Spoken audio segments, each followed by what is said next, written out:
분들도 많지만 그래도 이 자리에 오신 여러분들 환영합니다. 샬롬 샬롬 반갑습니다. 반갑습니다. 그래요. 그 가족 예배실 너무 비좁은 거 아닌지 잘 모르겠네요. 어떻게 확장 공사 해드릴까요? 아닙니까? 그냥 한 말이에요. 여러분 물어보고 싶어요. 학창 시절에 공부 좀 하셨습니까? 공부 좀 하셨습니까? 저는 좀 했습니다. 이런 말은 이렇게 두서없이 뻔뻔하게 대놓고 해야 되는 것 같아요. 근데 여러분 제가 뭐 해봤자 뭐 얼마나 했겠습니까?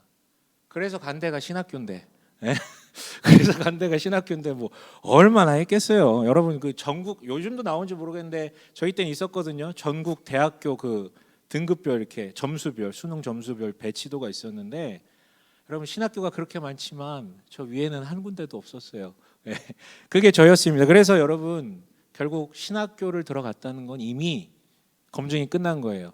이 사람은 자기의 노력과 능력으로는 살 수 없고 하나님의 은혜로만 살 수 있는 사람입니다라는 것을 이미 고백한 거나 마찬가지거든요. 그런데 어쨌든 제가 저의 학창 시절을 복귀하다 보면 늘 아쉬운 게 한 가지 있어요. 그 아쉬운 것 때문에 제가 저랑 굉장히 닮은 성격에, 물론 한 10년 뒤가 되면 우리 아이가 그 소리 되게 싫어할 것 같은데 저랑 성격이 좀 비슷한 게 우리 딸내미인데, 저 딸내미한테 가끔 얘기해 주는 게 있어요. 그 학창 시절에 대한 아쉬움 때문에. 뭐냐면 틀린 것은 뭐 공부를 하다가 틀리는 거는 절대 부끄러운 거 아니라고. 도리어 내가 틀렸다라는 그 불편함을 넘어서 그것을 받아들이고 인정할 때 배우게 되고 그게 진짜 네 것이 되는 거라고요. 왜냐하면 저는 안 그랬거든요.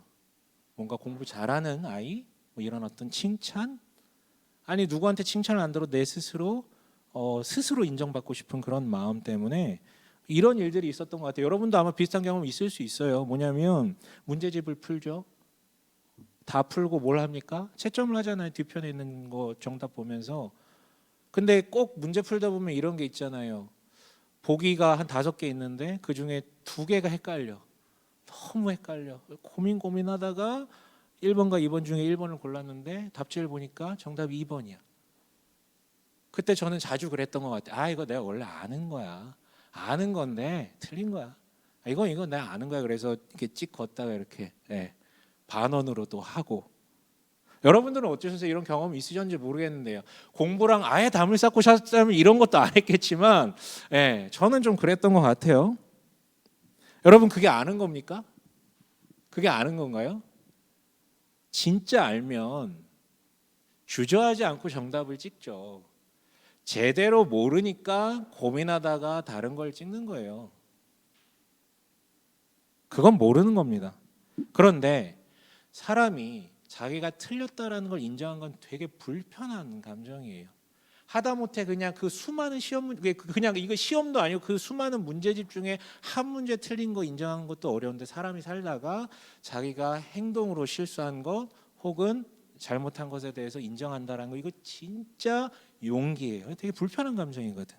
그런데 그 불편한 감정을 회피하려고 또한 나는 보다 괜찮은 사람이라고 인정받고 싶은 마음에서 저는 거기 반원을 그렸던 것이고, 그런 것들이 점점 확장되는 게 어른들의 세계인 것 같아요. 그런데 여러분 문제는 뭐냐면 그렇게 잠시 위안을 갖지만 이거 나 아는 거야 라고 자기를 속이면서 넘어갔던 사례들이 누적되다 보니까 나중에 어떻게 해요? 진짜 중요한 시험, 수능과 같은 진짜 중요한 시험이 찾아왔을 때 틀리게 되는 것이죠. 그 시험에서 발목을 잡히게 되는 것이죠. 여러분 오늘 다룰 주제 죄라는 게 바로 그런 것 같아요. 되게 불편해요. 자기가 잘못했다는 걸 인정하면 되게 불편해. 그런데 인정하는 것이 아니라 그런 것 없다 무마하며 넘길 때 결국 나를 무너뜨리는 게 바로 오늘 나눌 이 죄에 대한 이야기 같습니다. 우리는요 지난주 요한 1서의 처음, 즉 서문에 대해서 좀 얘기를 나눴어요. 사도 요한이 이 편지를 어느 교회에, 특정할 수 없는 어떤 교회에 보냈는데요, 그 교회가 당면한 문제가 무엇인지 우리는 지난주에 나눴거든요. 무슨 문제였어요? 누구로부터 문제가 일어난 거예요? 영지주의라고 불리는 이단 때문에. 이 영지주의가 뭐고 그로 인해 발생된 문제가 뭔지 궁금하시면 지난주 설교를 다시 한번 복기해 보시면 좋을 것 같고요. 어쨌든 그로 인해서 발생된 수많은 문제들 중에 오늘 요한이 처음으로 언급하는 문제는 뭐냐면, 이게 제일 중요하니까 언급하겠죠. 그 문제가 뭐냐면 죄가 아무 문제 없다. 죄를 없이 하자. 죄에 대해서 말하지 말자. 이 얘기에 대해서 지금 집중하고 있어요. 사도 요한은 그래서 이렇게 말합니다. 5절 한번 읽어볼게요. 5절 한번 읽어보겠습니다. 시작. 우리가 그리스도에게서 들어서 여러분에게 전하는 소식은 이것이니 곧 하나님은 빛이시오 하나님 안에는 어둠이 전혀 없다는 것입니다. 네, 여러분 이거 되게 간단한 얘기예요. 하나님은 어둠으로 표현되는 죄와 아무 관련이 없다는 것, 즉 이는 빛과 어둠의 관계처럼 관련 없는 정도가 아니라 서로 공존한, 빛과 어둠이 어떻게 공존합니까? 공존할 수 없는 관계다라고 얘기를 해요. 너무 직관적이죠. 너무 명료하고 너무 단순, 이거 뻔한 얘기 아닙니까? 빛과 어둠이 어떻게 같이 있냐고요.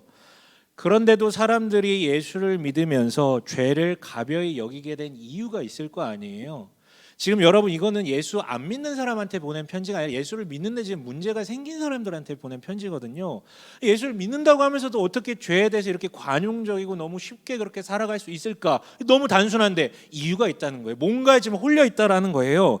사도 요한은 본문에서 그 이유들을 언급하면서 이것들이 거짓말이다라고 단언하는데 세 가지 거짓말에 대해서 지금 언급하고 있습니다. 첫 번째 거짓말은 6절에 나옵니다. 함께 읽어볼까요? 함께 읽습니다. 시작. 우리가 하나님과 사귀고 있다고 말하면서 그대로 어둠 속에서 살아가면 우리는 거짓말을 하는 것이요 진리를 행하지 않는 것입니다.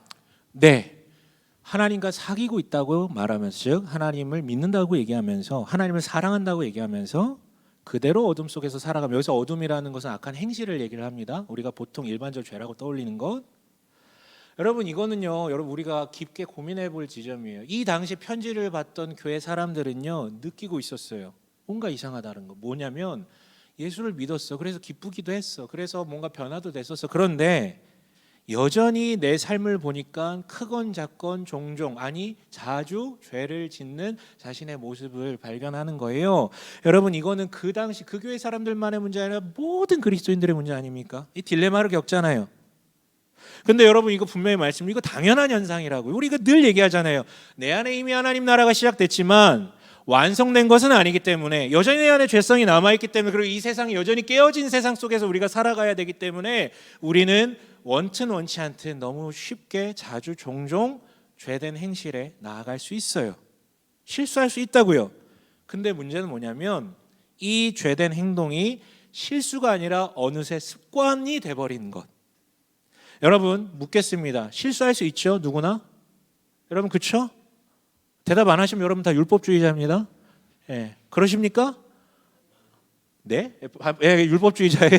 아닌 거죠? 예. 실수할 수 있죠. 어떻게 제가 바리새 손이라고 불렸던 저의 바리새 기질을 한번 비춰드립니까? 예. 실수할 수 있어요. 근데 실수는 누구나 할 수 있는데 실수가 반복되면 그건 뭡니까? 실수가 아니라 고의죠. 고의죠. 근데 여러분 우리가 죄를 지으면 이게 신앙적 양심이든 그냥 인간적 양심이든 마음이 불편해져요. 양심이 살아있어서. 그런데 어떻게 이렇게 반복적으로 상습적으로 진행되게 될까요?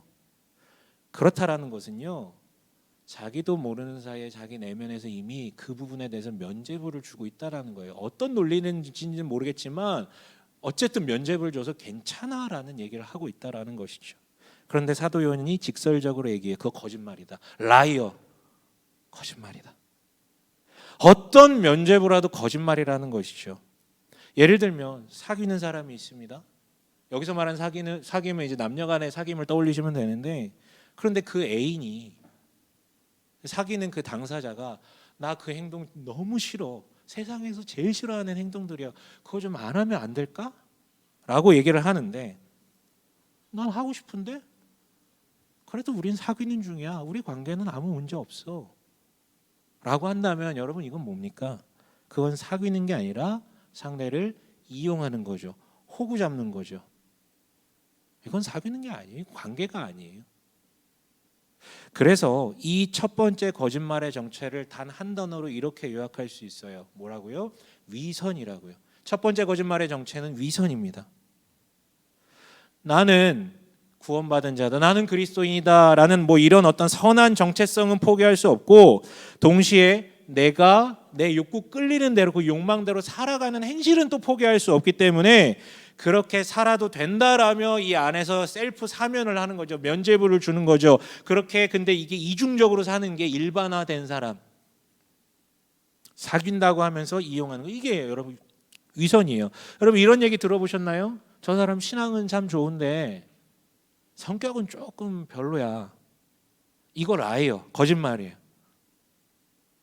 그딴 건 없어요. 신앙이 좋으면요 사람이 멋져집니다. 신앙과 삶은 절대 분리되지 않아요. 신앙이 믿음이잖아요. 믿음은 뭐예요? 보여있는 거예요. 보는 거예요. 세계관이에요. 세상을 바라보는 눈이고 사람을 바라보는 눈인데, 그 눈이 바뀌었는데 어떻게 삶이 안 바뀝니까? 더디더라도 바뀌어가죠. 근데 하나님과 사귄다고 하면서 직장에서 내리갈굼을 하고 계약을 함부로 후려치고 뒷돈을 너무 쉽게 받고 사람 가려가면서 약한 사람에게만 분노를 쉽게 표출하고, 분노 조절 장애가 사람 가려서 하는 건 장애가 아니죠. 또 다른 하나님의 형상인 이성과의 관계에서 너무 쉽게 성에 대해서 접근하고 심지어 취하고. 다시 말하지만 여러분, 아무리 경건해도요 충동적 욕구에 짓이겨져서 실수할 수 있어요. 실수할 수 있습니다. 저는 분명히 실수할 수 있다고 생각을 해요. 그리고요 이 중에 그래도 깨끗하게 사신 분들 있을 거예요. 모태신앙으로 그 가운데서도 굉장히 FM대로 좋습니다. 하지만 저는 그 사람도 실수할 수 있다고 생각을 해요. 아직 그럴 만한 기회가 안 주, 그럴 만한 돈과 그럴 만한 뭐 정말 홀릴 만한 이성과 뭐 그럴 만한 어떤 자리와 역할, 이런 게 안 주어져서 나는 깨끗하다라고 할 수도 있는 거예요. 아직 그 정도 자리까지 안 가봐서. 그런데 그게 실수가 아니라 반복적이고 어느새 죄책감까지도 안 느껴지는 그런 상황에 이렇다면, 그건요 여러분 어이쿠 실수가 아니라 이미 그 모습이 그 사람 본인의 모습이에요. 이미 그게 나라고요. 고의라고요. 실수가 아니라. 그게 여러분 위선입니다. 두 번째 거짓말은 이것입니다. 8절 한번 읽어볼까요? 8절입니다. 함께 읽겠습니다. 시작. 우리가 죄가 없다고 말하면 우리는 자기를 속이는 것이요 진리가 우리 속에 없는 것입니다. 우리가 죄가 없다고 말하면, 이게 두 번째 거짓말인데요. 여러분 소시오패스라는 말 많이 들어보셨죠? 소시오패스, 이거 정확한 의미 아세요? 뭐 간단히 얘기하면 사회적 감수성이 없는 건데, 이 사람들은 뭐냐면요 선과 악의 개념은 있어요. 뭐가 옳고 뭐가 그른지 알아요. 그런데 내가 그 악을 저지른 데는 도무지 양심의 가책이 없는 자들이 바로 소시오패스예요. 왜? 죄라는 건 분명히 있는데 내가 하면 죄가 아닌 거예요. 이게 뭔 개똥 같은 소리냐고요? 어떻게든 정당화를 하니까, 나는 할 만해서 한 거다 라고 정당화를 하니까 이런 거죠. 내가 이렇게라도 해서 성공해야 내 가족을 먹여 살릴 수 있고, 이렇게라도 해서 성공해야 효도하는 사람이 되는 거고, 혹은 누군가는 이런 역할을 해야 돌아간다. 나는 지금 회사를 위해서 하는 거야. 나는 지금 우리 가족을 위해서 하는 거야. 나는 지금 사회를 위해서 하는 거야. 그래서 이건 나쁜 게 아니야. 오히려 나는 지금 잘하고 있는 거야. 남들이 하지 않는 거를 대신 잘하고 있는 거야. 그래서 여러분 이 거짓말, 이 두 번째 거짓말의 정체를 기만이라고 표현할 수 있습니다. 기만은요 위선과에서 조금 더 발전한 거예요. 위선은 그냥 자기 스스로 면죄부만 주고 있는 건데, 이제는 적극적으로 나서서 자기의 행실을 정당화하기 위해서 적극적으로 논리적으로 속이는 게 바로 기만입니다. 그렇게 정당화 과정을 거치면 어떻게 돼요? 결국은 나에게 죄가 없고, 아니 오히려 자신을 의로운 자로 멋진 자로 꾸며내는 것이죠. 이게 위선이에요 여러분. 이게 기만이에요. 위선이 고착화되면 내적 면죄부를 통해, 내적 면죄부를 넘어서 나와 남을 속여서라도 정당화하는 거, 이게 기만입니다. 근데 앞서 말했죠. 그리스도인에게 딜레마가 있다고요. 하나님을 분명히 믿고 사실 그대로 하나님의 어떤 선하신 부분들을 따라 살고 싶은 마음이 있어요. 이거조차 없으면 그 사람 그리스도인이 아니고요. 근데 그런 마음이 있어도 실제 내 삶 가운데 실수하게 된다고요. 그런데 그 불편함을 인정하지 않고 그냥 없이 하고자 내적 면죄부를 주는 게 익숙해지다 보면 그게 위선이 된다라고 말씀드렸지, 이중적 삶이요. 그런데 마침 이런 딜레마를 겪고 있는 사람들에게 영지주의자들이 다가와서 아주 탐스러운 정당화의 논리를 아주 철학적으로 논리적으로 성경적으로 풀어서 제공을 하고 있는 거예요. 영지주의자들이 그 짓을 한 거죠. 뭐요? 너 이미 구원받아서 괜찮아. 왜 쿨하지 못하게 질척거려? 죄책감 따위 왜 갖고 있는 거야? 그리고 원래 그런 거 맞아. 야, 육체는 원래 악한 거야. 영혼은 선하고. 근데 너 지금 깨달음을 통해서 구원받지 않았니? 그러면 네 영혼과 육체는 전혀 관계가 없어. 그리고 육체는 원래 악한 거기 때문에 원래 그렇게 살아가는 게 맞아. 신경 쓰지 마. 그냥 그렇게 놔둬, 육체가 살게끔. 네 행실의 문제가 구원에 아무 영향이 없어.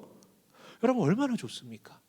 그냥 내 내면에서 면죄부 정도가 아니라 사실은 사람이요, 아무리 위선자가 되더라도 이 내면에 찜찜함이 남아 있거든요. 자기도 아니까. 근데 얼마나 좋아요. 그럴 필요 없대. 아니 심지어 그렇게 움츠려드는 게 하나님이 기뻐하시지 않는 일이래. 얼마나 좋습니까? 즉 죄는 분명히 있지만 구원받은 나에게는 그게 더 이상 죄가 아니기 때문에 나에겐 죄가 없다. 이게 그 당시 영지주의자들이 얘기하던 기적의 논리였어요. 이게 바로 기만이라는 것이죠. 그런데 요한은 단호하게 얘기합니다. 이는 자기를 속이는 것이요 오히려 진리가 그 안에 없다라는 증거다. 그럼 우리 시대에도 이게 똑같은 논리를 주장하는 사람들이 있어요. 이 사람들이 모여있는 단체가 구원파라는 이단이에요. 그들은 그 2000년 전의 영지주의자들과 거의 판박이 같습니다. 언제 어느 날 정확하게 어떤 때에 구원을 이미 받았기 때문에 더 이상 우리네 육체 행실에는 관계가 없대요. 관계가 없대요. 무의미하대요. 완벽한 정당화의 논리죠. 구원 티켓은 내가 갖고 있으면서 이 세상에서 내 삶은 그냥 내 꼴리는 대로 살아가는 것 되는, 얼마나 좋습니까? 그런데요, 구원파 이단에 소속된 사람이 아니더라도 이 정도까지는 아니더라도 우리 대부분 은연중에 이런 생각들이 조금씩 있어요. 하나님, 내가 기쁘게 살기를 원하신다. 나는 하나님의 사랑받는 자녀다.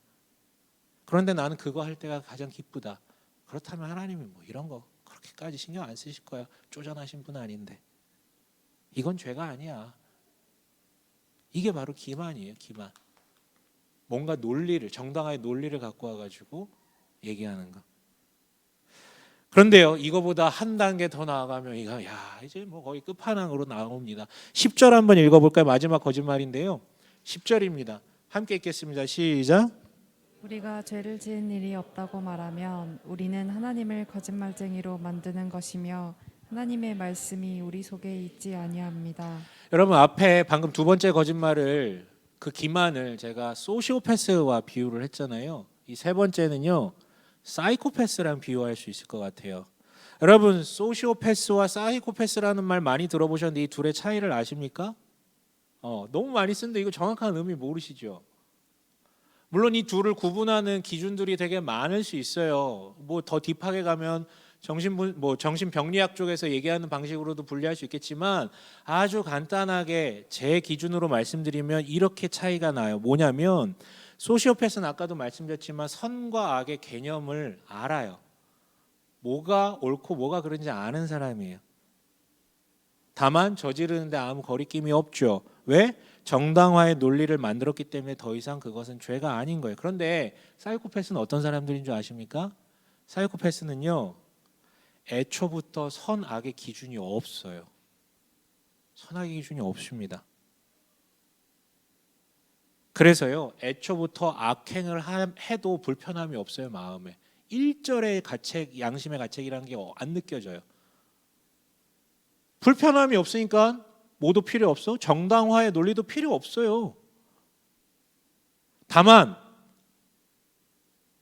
처벌을 피하기 위해서 법은 지키죠. 처벌을 피하기 위해서. 그건 싫으니까. 그런데 여러분 이런 희귀한 사이코패스도요, 선과 악을 구분할 때가 있습니다. 아예 없지 않아요. 기본적으로 사회적 선악 개념은 전혀 없는 존재인데 선, 악의 개념이 생길 때가 있어요. 언제 생기냐면 내가 하고자 하는 것을 막는 사람이 악이에요. 내가 하고자 하는 걸 막는 자가 죄인이라는 거예요. 내가 하는 것을 죄라고 말하는 그가 악한 자예요.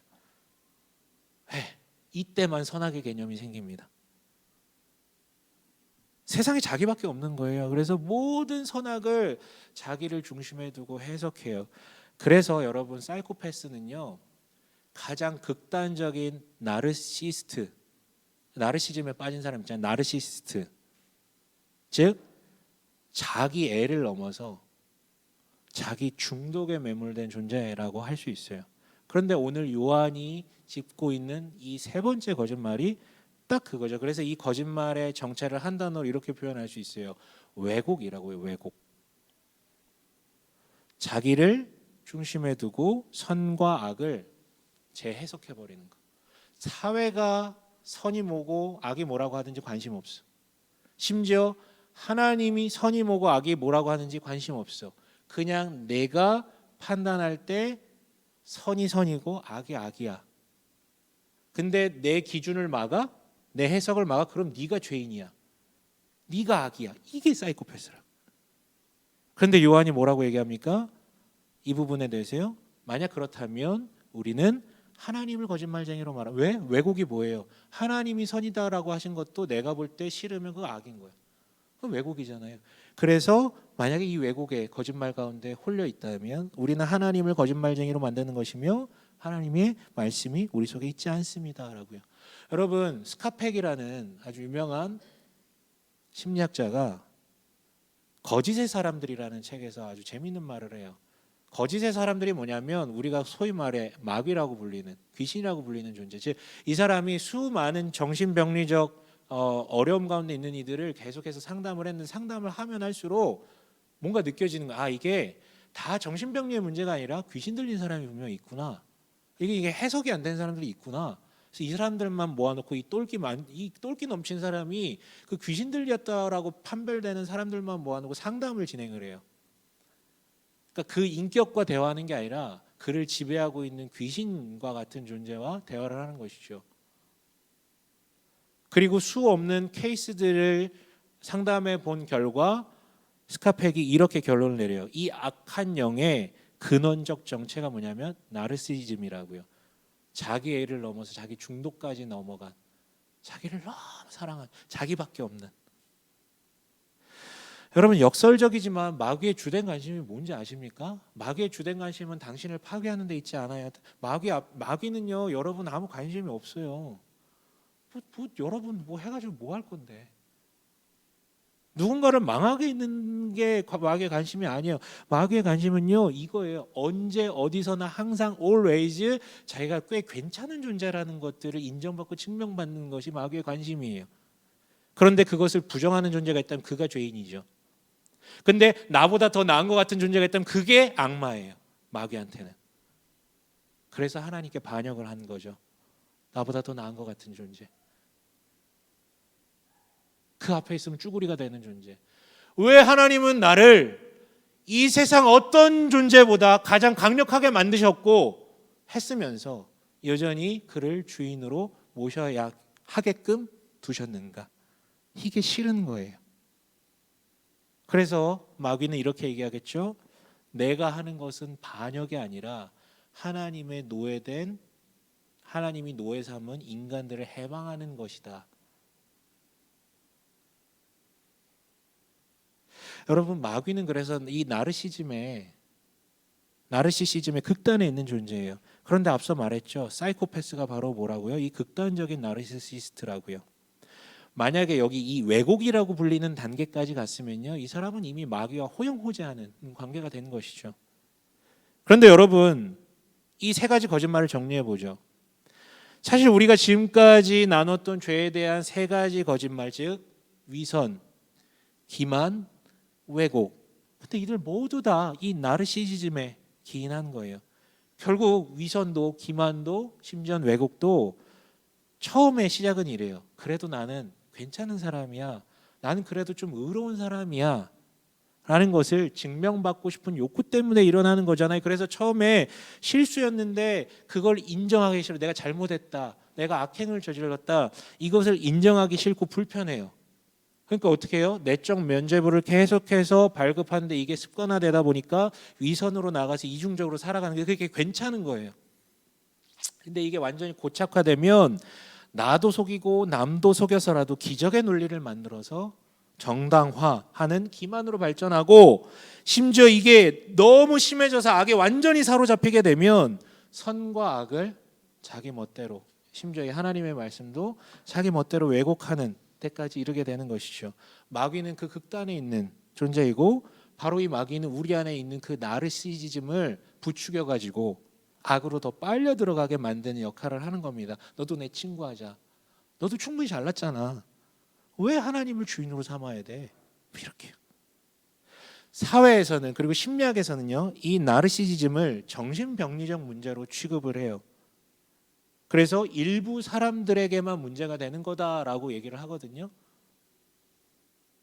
그런데요, 성경은 대놓고 이 나르시시즘이 인간 모두의 문제다. 여기서 벗어난 사람 아무도 없다라고 얘기를 하고요. 이 문제 때문에 이 세상이 깨어지고 인간이 타락한 것이다라고 처음부터, 창세기 처음부터 그것을 못 받고 시작을 해요. 그래서 이것을 가리켜 성경은 자기중심성, 곧 죄의 본질이라고 언급을 하는 것이죠. 그런 나르시즘이 이 안에 머물 때 결국은 죄된 열매들이 드러나게 되죠. 그 행실들 있잖아요. 우리가 보통 죄라고 여기는 것들, 그런 문제들이 발생하게 되는 것이죠. 그런데 재밌는 것은 이 문제의 심각성을 세상 사람들도 알기 때문에, 양심에 이게 걸리니까 이걸 알기 때문에 해결하려고 하는데, 아이러니하게도 어떤 식으로 해결하냐면 이 죄의 열매들을 무마하기 위해서 보다 더 자기 중심성을 강화하는 방향으로 가요. 나를 더 사랑해 줘야 된다. 이런 식으로요. 결국은 위선과 기만과 왜곡으로 가서 죄를 인정하는 게 아니라 죄를 없애버리는, 치워버리는 것이죠. 이 패턴을 살다 보면 결국 아까 맨 처음에 제가 얘기했던 거 있잖아요. 제가 시험 봤던 거. 이게 누적되다 보면 가장 최후의 시험, 증명받아야 되는 그 시험에서 미끄러지게 되는 것입니다. 망치게 되는 것이죠. 그런데 여러분, 왜 이런 것들이 문제입니까? 왜 죄된 행실이 문제고, 왜 이런 거짓말하는 게 문제? 어쨌든 이렇게 하면은 기분은 좋은데, 나 그렇게 죄의 의식에 막 사로잡혀 있기 싫은데, 여러분, 제가 지금 죄책감에 짓이겨져라, 죄의식에 사로잡혀라, 그런 얘기를 하는 건 아니에요. 하지만 어쨌든 나는 이렇게 살면 훨씬 더 지금 편한데, 이게 왜 문제입니까? 그런데 간단해요. 옛 격언에도 있죠. 성경 얘기도 아니에요. 옛 격언에도 있잖아요. 인간은 죄 짓고 산다 못 산다? 못 산다고요. 왜? 죄를 무마함으로 잠깐의 해방감을 맛볼 수는 있지만 아직 남아있는 양심으로 인하여서 결국 불편해서, 마음이 불편해서 못 살아요. 그게 안 불편하면 이미 마귀랑 짝짝꿍하기 시작한 거고. 그리고 여러분, 그런 심리적인 문제 얘기할 필요도 없이 나의 악행들이 있다면 그것이 내 몸에 각인이 돼요. 반복하다 보면. 실수는 괜찮은데 계속 습관화되다 보면 이게 각인이, 그게 중독이에요, 여러분. 중독이 다른 게 아니에요. 몸이 이미 거기에 적응한 게 중독이에요. 그리고 이것은요, 중독에서 벗어나더라도 씻을 수 없는, 계속해서 영향을 미치게 되는 것이죠. 몸과 마음에. 그런데요, 요한이 얘기하는 문제는요, 이걸 넘어섭니다. 어쨌든 이런 즉각적인 문제가 심각하긴 하지만 돌이키면 되거든요. 그런데 궁극적으로 이런 문제가 있다라고 얘기해요. 뭡니까? 우리 지난주에 이미 나눴는데, 인간이 참으로 기쁘기 위한 핵심적인 조건이 뭐라고요? 인간이 참으로 행복하기 위한 핵심적인 조건이 뭐라고요? 세상은 뭔가를 많이 가지면, 소유하면, 내가 욕망하는 것들을 얻으면 행복하다라고 얘기를 하지만 성경은 요한일서 명확하게 얘기합니다. 뭐요? 나에게로부터 일어나는 것이 기쁨이 아니라 사귈 때, 사귐이 있을 때. 근데 그 사귐의 대상이 누구라고요? 하나님과 그리고 또 다른 하나님의 형상들과의 건강한 사귐을 통해서 우리는 기쁨을 얻을 수 있다고요. 이 얘기를 했잖아요. 그런데 요한이 얘기하는 이 죄된 행실들, 그리고 이것을 계속해서 거짓말로 뒤덮는 문제들의 궁극적인 핵심적 문제는 뭐냐면, 이처럼 인간이 기쁜 존재로 살아가기 위한 절대적인 조건인 사귐이라는 것이 절대 불가능하게, 그런 불가능한 존재로 만들어버린다라는 것이죠. 맞아요, 여러분. 위선자들이 사귐이 가능합니까? 여러분, 위선자랑 사귀실 수 있으시겠어요? 진짜 자신의 삶과 생각들을 오픈하지 않잖아요. 자기 자신을 드러내지 않는데, 자기 얘기를 안 해주는데, 그래도 좋은 모습만 보여주는데 어찌 사귐이 가능하겠습니까? 나한테는 이렇게 하하 웃는데 뒤에서 뒷말하는 거 보면 여러분 사귀실 수 있으시겠어요? 못 사귀어요. 어떻게 신뢰해요? 기만자들 역시 마찬가지죠. 사귐이 불가능합니다. 속이는 게 너무 익숙해져 가지고요. 여러분, 자기를 잘 속인다라는 것은요, 누구도 잘 속인다라는 건지 아십니까? 타인도 잘 속인다라는 거예요. 타인도 잘 속인다는 사람은 어떤 사람인 줄 아십니까? 자기도 잘 속인다는 사람이에요. 이 사람은요, 가면을 너무 많이 써가지고요, 사귈 수가 없어요. 뭐가 자기 본 모습인지 모르기 때문에 자기도 몰라. 그래서 저는요, 개인적으로 자기 어두운 얘기 안 하는 사람 신뢰하지 않습니다. 제가 만났던 100명 중 99명은 다 어두운 얘기가 있어요. 100명은 아니, 더 비율이 적겠네. 간혹 가다가 진짜 막 바르고 아름답게 자라는 사람인데 그 사람에게도 사실 떠들어본 문제는 있습니다. 근데 그런 어두운 얘기가 없다? 어둠이 없다? 얘기를 안 한다? 없는 것처럼 얘기한다? 신뢰할 수 없습니다. 전 사귈 수 없어요, 그 사람과.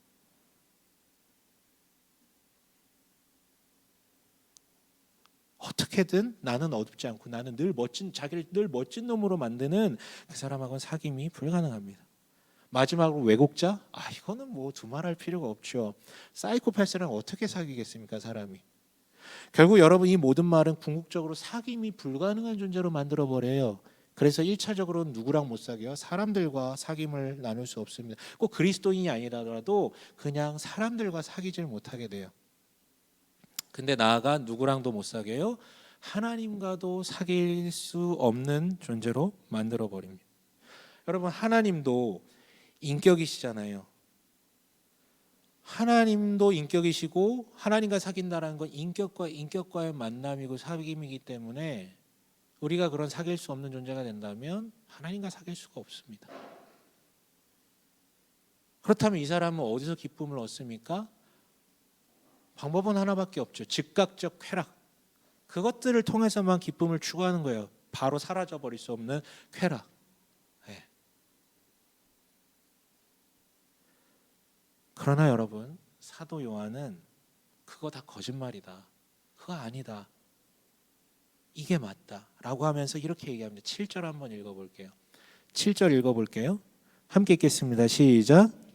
그러나 하나님께서 빛 가운데 계신 것과 같이 우리가 빛 가운데 살아가면 우리는 서로 사귐을 가지게 되고 하나님의 아들 예수의 피가 우리를 모든 죄에서 깨끗하게 해주십니다. 네, 거짓말로 죄가 없다라는 식으로 무마하지 말고 빛이신 하나님과 사귀는 우리가 그분처럼 빛 가운데 살아간다면 예수의 피로 깨끗하게 되어 하나님과 사귈 것이고 형제들과의 사귐 역시 회복될 것이다 라고 얘기를 하죠. 근데 이게 약간 한글 성경으로 보면 오해할 만한 게요, 너희가 빛으로 살면, 즉 선한 행실 가운데 나아가면 보상 차원에서 죄를 사해 주겠노라, 이 얘기를 하시는 게 아니라 네가 빛과 사귀는 자에 걸맞게 존재하려 하기 때문에 너와 사귀시는 그 하나님이 그 부분을 책임져 주시겠다라는 거예요. 네가 선하게 살면 그 대가로 용서해 주겠다라는 게 아니고요.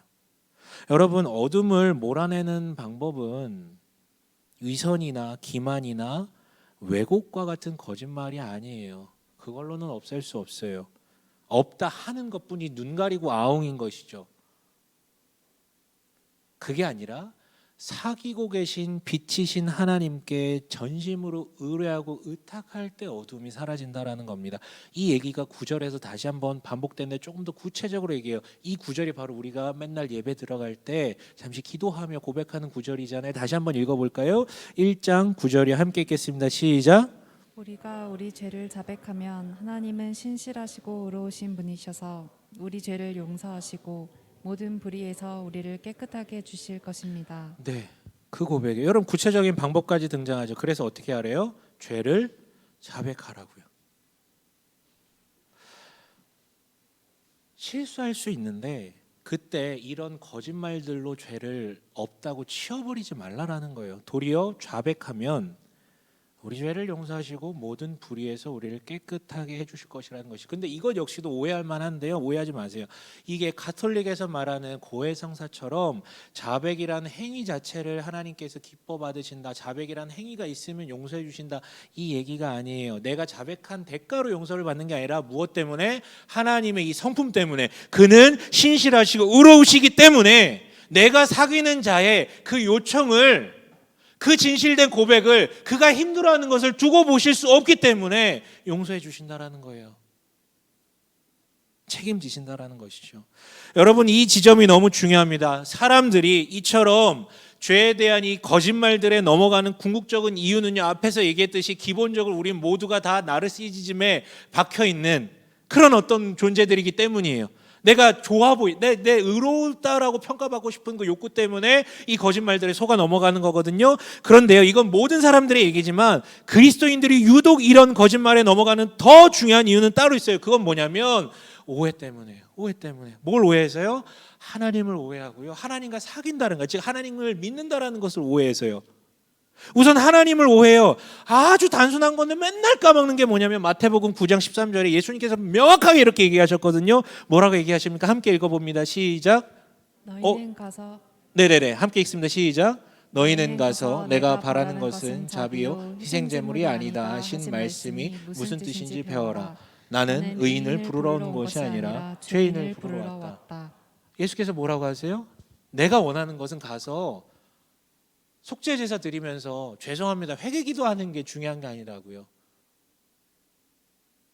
나는 의인을 부르러 온 게 아니라 죄인을 부르니까 내가 정말로 그런 죄인입니다라는 것을 진짜 인정하고 자백하는, 크게 중요하다. 자기를 의롭다, 나는 죄가 없다라고 생각하는 사람을 부르러 온 게 아니라고요. 이거 너무 명백한 건데 늘 까먹어요. 여러분, 우리가 의로워서 하나님께서 우리를 찾으신 게 아니라 반대로 우리가 의롭지 않아서 죄인이라서. 근데 이 딜레마에 갇혀가지고 마귀 닮아가는 그 모습이 안타까워서 먼저 근데 그렇게 살면은 스스로를 망가뜨리니까 그게 안타까워서 먼저 찾아오신 분이라고요. 그가 먼저 찾아오셔서 먼저 사귀자고 고백하신 분이라고요. 근데 왜 이걸 우리는 늘 놓칠까요? 내 안에 나르시시즘이, 즉 의인으로 남고 싶은 마음이 거짓말에 넘어가게 만듭니다. 또한 하나님만을 오해하는 것이 아니라 하나님과 사귄다라는 것, 즉 믿는다라는 것도 오해예요. 무슨 오해냐면 마찬가지예요. 거룩하면 하나님이 나를 더 좋아하실 것이다 라고 생각하는 거. 내가 선한 행실을 많이 하면 하나님께서 나를 더 기뻐하실 것이다 라는 생각이요. 그런데 이거는 마치 인간 간의 사귈 때를 떠올려 보시면 얼마나 말도 안 되는 소리인지 우리가 알 수 있어요. 이미 사귐이 시작된 거잖아요. 사귀기로 하고 시작된 거잖아요. 이미 결혼을 한 거잖아요. 그런데 내가 좀 더 나은 스펙을, 좀 더 나은 외모를, 좀 더 좋은 소유를 갖추면 내 애인이 나를 더 사랑해 주겠지. 그러니까 나는 그것들을 가질 때까지 침묵하고 숨기고 아닌 척 해야 되겠다라고 하는 것과 똑같아요. 이게 말이 됩니까? 이게 사귐입니까? 아니죠. 이미 사귐이 시작됐다면 그 상대방이 원하는 것은 네가 잘 꾸미고 나와가지고, 잘 가리고 나와가지고 위장된 모습으로 나에게 오는 것, 혹은 그것을 얻을 때까지 기다려달라고 하는 게 아니라 그냥 만나는 거예요. 만나서 시실콜콜 이 얘기 저 얘기 다 하는 거예요. 심지어는 자기 실수하고 못난 이야기까지도 해주는 거예요. 여러분 숨기고 사는 애인을 만나고 싶으십니까? 숨기고 사는 배우자를 만나고 싶으십니까? 아니면 인정하고 얘기하고 알려주는, 그래서 나도 같이 그 문제를 해결하고 쉽게 만드는 그런 사람과 사귀고 싶으십니까? 뭐가 정상입니까? 여러분 기억하시길 원해요. 거룩하다라는 거, 거룩은요 하나님과 사귐을 시작하는 조건이 아니에요. 오히려 자기가 죄인됨을 인정하는 게 시작의 조건이겠죠. 그리고 거룩은요 사귐을 유지해주는 조건도 아니에요. 심지어 거룩은요 사귐이 깊어지는 조건도 아니에요. 반대예요. 깊이 사귀다 보면 그분의 비치신 그분의 영향을 받아 자연스럽게 내가 거룩해지는 그 결과물이 거룩인 것이지, 거룩하면 믿음을 가질 수 있고 거룩하면 믿음이 유지되고 거룩하면 믿음이 성장하는 것이 아니다고요. 여러분 하나님께서는 어떻게든 죄를 구워 삶아 끝내 나는 깨끗하라고 말하는 그런 거짓된 거룩을 원하지 않습니다. 오히려 그 사귀시는 하나님 앞에 더 진솔하게 구구절절 얘기해 주는 이, 즉 자백하는 일을 원하신다고요. 여러분 말씀을 마칠게요. 어둠과 빛. 어둠은 무엇으로만 해소됩니까? 여러분 어둠은 무엇으로만 해소됩니까? 빛으로만 해소됩니다. 빛이 없으면 우주 공간 떠올리시면 돼요. 그냥 암흑이에요. 내가 어둠을 해체하려고 해서 노력한다고 해서 사라지는 게 아니에요. 내 노력으로 해체되는 게 아니라니까요. 내 노력을 아무리 들여봤자 그건 여전히 어둠입니다. 그런데 내 노력이 아니라 그저 저 광활한 빛이 들어오게끔 문만 열어주면 어둠은 해소돼요. 기독교 신앙의 핵심은 내가 얼마나 괜찮은 사람인지를 증명하는 게 아닙니다. 오히려 그것은 마귀의 유혹의 핵심이죠. 그것은 다른 종교의 핵심이에요. 기독교 신앙의 핵심은 당신이 얼마나 선한지를 증명하는 것이 아니라 나를 만나주신 그분이 얼마나 신실하시고 의로우신 분이신지, 진짜 그 하나님을 내가 정말로 받아들이느냐, 정말로 그걸 굳게 붙드느냐, 거기에 있어요. 진짜로 믿는지 그것을. 그래서 그분께 다 얘기하느냐, 그분과 소통하느냐, 거기에 있다라는 거예요. 여러분 오늘 이 요한일서가 얘기하듯이 그 신실하시고 의로우신 분께 우리 모든 것들을 자백합시다. 고백합시다. 그렇다면 여러분 용서하실 거예요. 제발 위선으로 빠지지 마시고, 더 나아가 기만으로 빠지지 마시고, 더 나아가 왜곡까지 가지 맙시다. 불편한 거 알아요. 자기 인정하는 거. 그거 마주하는 거 불편한 거 압니다. 얼마나 싫어요. 내가 못난 놈인 걸 인정하는 게. 못난 것도 아닌데 사람 다 그럴 수 있는 건데, 그것을 아니라고 하는 순간 우리는 이미 넘어가게 되는 거죠. 여러분 나아가 그 죄의 자백이 하나님께만, 하나님이 우선적으로 하나님께 하는 것이지만 우리가 좀 더 성숙해진다면 서로 사귐 가운데 있는 그리스도인들에게도 이루어질 수 있었으면 해요. 물론 여러분 이거 쉬운 거 아니에요. 아직 신뢰 관계가 형성되지 않은 그런 관계가 없는 이들에게 고백하는 것은 그건 지혜롭지 못한 겁니다. 충분한 신뢰 관계가 형성된 다음에 하는 거예요. 신뢰 관계도 없는데 만난 지 얼마 되지도 않았는데 아직 잘 모르는데 갑자기 제가 예전에 이런 나쁜 짓 했어요. 그럼 그 사람 뭐 어떻게 생각할까? 아우 그러셨구나. 아우 주님의 이름으로 용서합니다. 이럴까요? 이 새끼 쓰레기네? 뭐 이렇게 생각하지 않을까요? 네. 그건 지혜롭지 못한 거예요. 또한 서로 안에 내 안에도 그리스도가 있고 네 안에도 그리스도가 있다라는 것이 확인되지 않은 이들 사이에서의 고백 역시 지혜롭지 못하는 거예요. 왜냐하면 그 자백을 토대로 품어주고 해소하는 게 아니라 다른 이들에게 쉽게 알려주고 이용할 가능성이 있기 때문에. 근데 심지어는 교회 안에도 타인의 어떤 고백들을 너무 쉽게 남에게 이야기하는 사람들이 있어요. 이건 그 사람이 너무 미숙하다라는 얘기예요. 예수 믿는지 안 믿는지 제가 판단할 수 없지만 그건 너무 미숙한 짓입니다. 그건 사랑이 없는 거예요. 그러나 그러한 사귐이 이루어져서 내가 실수한 것들을 얘기할 수 있는 그런 그리스도와 이미 사귐을 충분히 갖고 있는 그런 그리스도인들이 우리 주변에 있었으면 해요. 당신 주변에 있으십니까? 그 얘기를 하고 함께 기도할 만한 사람들, 그리고 그 안에서 치유가 일어날 만한 사람들, 얼마나 많은 이들이 자신의 과오를 가슴에 품고 끙끙 앓면서 살아갑니까? 말씀드렸죠. 인간 죄 짓고 못 살아요. 근데 죄 짓고 그것을 인정하고 남들과 나누고 그것들을 통해서 회복되는 과정이 있으면 살 수 있는데, 계속해서 자기만 갖고 있으면 그거 못 살아요. 병됩니다. 이런 것들을 하나님께 고백하고 용서받고 함께 나누고 위로하며 기도하며 치유됨을 경험했으면 좋겠어요. 그러한 서로 간의 사귐이 있었으면 좋겠습니다. 그래서 우리 모두 죄로부터 자유하며 진정한 사귐 아래 하나님 나라를 살아가는 우리 되길 주님의 이름으로 간절히 축원합니다. 아멘.